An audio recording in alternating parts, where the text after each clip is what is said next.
Bab 5. You think you should make your dream come true. Mudah-mudahan gue bisa masuk di universitas negeri. Mudah-mudahan gue bisa cepat lulus. Mudah-mudahan gue bisa diterima di BUMN. Tetapi kenyataannya itu semua tidak pernah terjadi. Dan kecewa pun menyapa. Sejak kecil kita selalu diingatkan untuk mengejar mimpi setinggi langit. Dari guru, dari orang tua, dari orang-orang yang merasa bijaksana. Bahkan perkataan seperti itu bisa kita dapatkan dari acara-acara televisi. Anehnya, sedikit sekali dari kita yang benar-benar melakukannya. Ya, seperti yang kita tahu, banyak dari kita yang cita-citanya hanya berujung pada kekayaan. Ada juga yang berambisi mengumpulkan pujian-pujian. Gak sedikit yang mati-matian mendedikasikan hidupnya untuk sebuah jabatan. Atau mati-matian mengejar cinta dalam hidupnya. Bahkan ada yang hanya ingin menjadi populer dengan cara nekat melakukan hal-hal yang merendahkan dirinya. Kalau dipikir-pikir, keinginan atau cita-cita yang kayak gitu malah membuat mereka jadi budak uang. Budak yang punya uang. Budak manusia karena mencari pujian. Budak pasangan hidup, budak jabatan, bahkan jadi budak followers karena rela melakukan hal-hal yang ekstrim demi eksistensi yang akhirnya merendahkan derajat dirinya sendiri. Bukannya hal-hal itu justru sangat kontradiktif dengan pesan, kejarlah mimpi setinggi langit. Masa serendah itu nilai cita-cita kita? Well, gak ada yang melarang untuk punya cita-cita kayak gitu. Wajar banget punya keinginan untuk mendapat kesuksesan di dunia ini. Gak ada yang melarang juga punya cita-cita lebih dari itu. Satu, cuma yang jadi masalah adalah kita akan selalu punya prioritas. Apa yang paling kita inginkan adalah yang paling kita prioritaskan. Yang kita akan banyak berkorban untuk mendapatkan itu. Jika uang yang menjadi cita-cita tertinggi kita, maka akan ada banyak waktu, tenaga, dan usaha yang kita kerahkan untuk mendapatkannya. Begitupun cita-cita, begitupun jabatan atau yang lainnya. Permasalahannya adalah kalau kita menyadarinya, dunia sebenarnya didesain agar kita nggak betah berlama-lama di sini. Semua hal di dunia adalah fana. Ada batasnya, akan selesai, cepat atau lambat, akan mengecewakan. Kalau keinginan dan usaha terbanyak kita adalah mengejar cita-cita duniawi, maka bersiaplah untuk nggak puas setelah mendapatkan apa yang sudah dikejar. Bersiaplah untuk terus merasa kurang. Bersiaplah untuk kecewa. Seringnya gitu. Kita membuat kecewa diri kita sendiri. We create our own heartbreak karena ekspektasi yang salah tempat. Kita mengejar yang salah. Kita sering merasa sok tahu apa yang terbaik untuk kita. Kita membuat standar kekecewaan sendiri, lalu mengaku-ngaku lelah, merasa dunia nggak adil karena nggak dapat yang kita mau. Seakan kita jadi korban atas kekecewaan itu.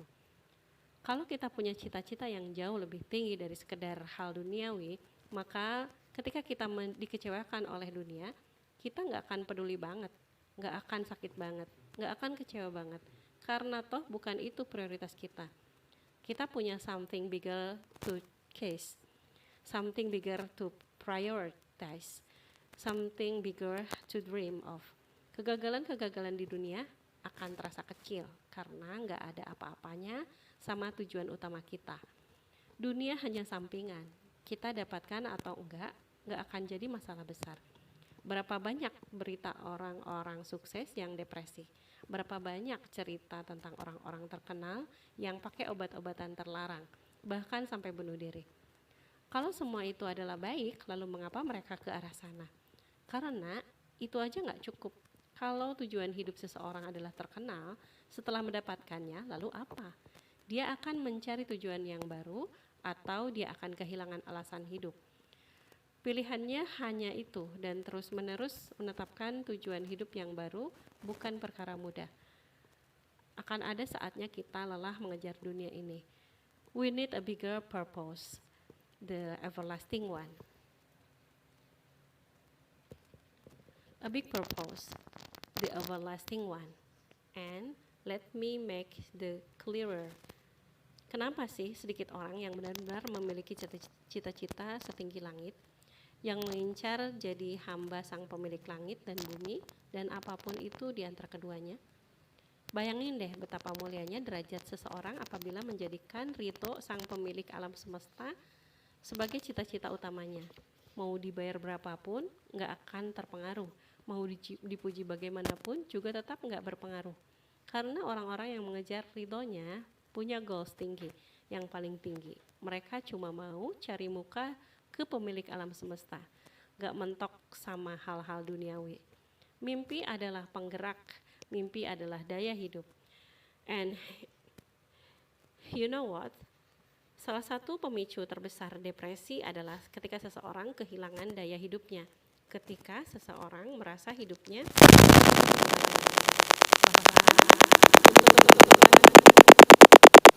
udah daya hidup, nggak ada lagi keinginan yang membuatnya untuk terus maju. Maka dari itu berhati-hatilah memilih mimpi, jangan yang sepele. Cari mimpi yang besar agar daya hidupmu terus menyala, agar kamu bisa terus maju melawan dunia yang penuh dengan kecewaan.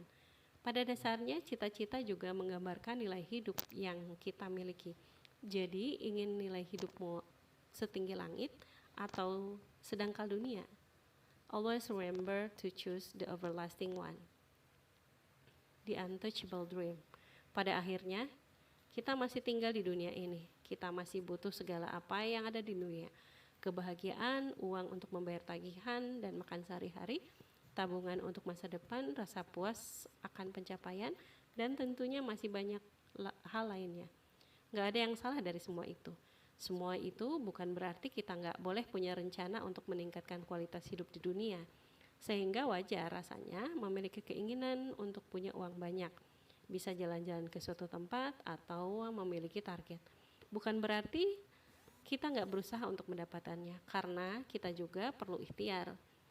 Tetapi sekali lagi kita harus ingat apa yang akan terjadi apabila kita mengantungkan harapan terbesar hidup kita, alasan utama hidup kita dan daya hidup kita hanya pada sesuatu yang serapuh dunia. Dunia gak bisa ditebak. Keinginan kita di dunia kalau sudah tercapai juga akan memicu keinginan-keinginan baru. Karena itu hakikat dunia. Kita gak akan terpuaskan olehnya.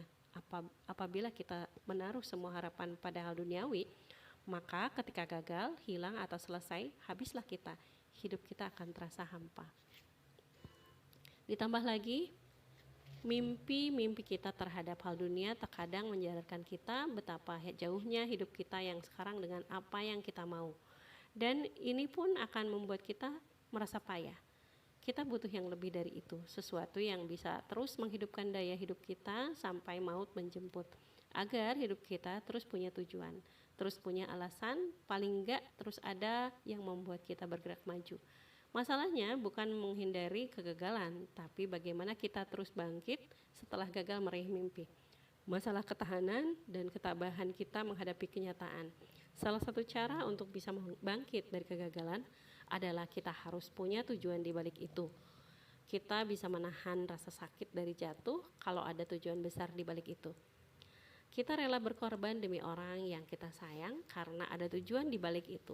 Kita rela capek-capek cari kerja untuk membahagiakan orang yang kita sayang atau paling enggak untuk diri sendiri. Sayangnya dengan tujuan seperti itu kita tetap bisa kecewa. Kadang kita berkorban banyak tapi enggak mendapat balasan yang setimpal. Lalu kuncinya kita perlu ikhlas.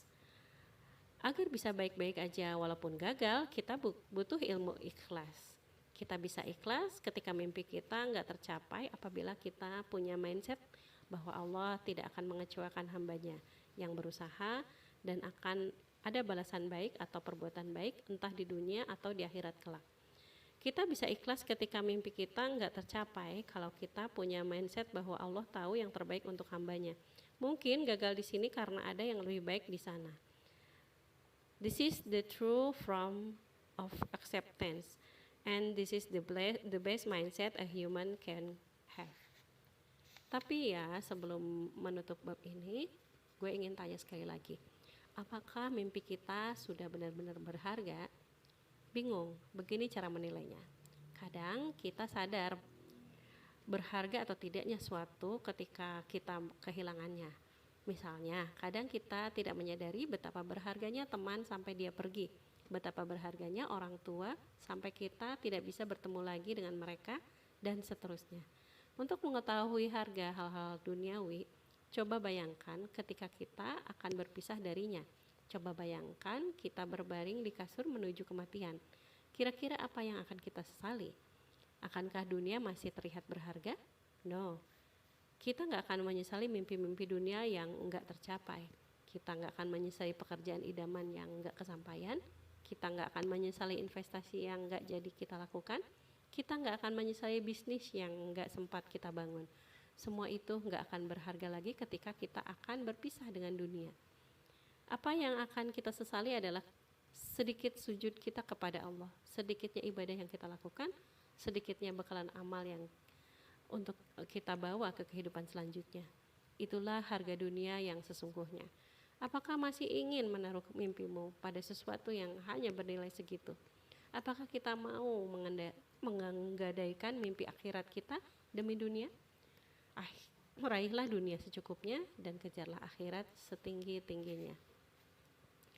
Allah tahu yang terbaik untuk hambanya. Mungkin gagal di sini karena ada yang lebih baik di sana.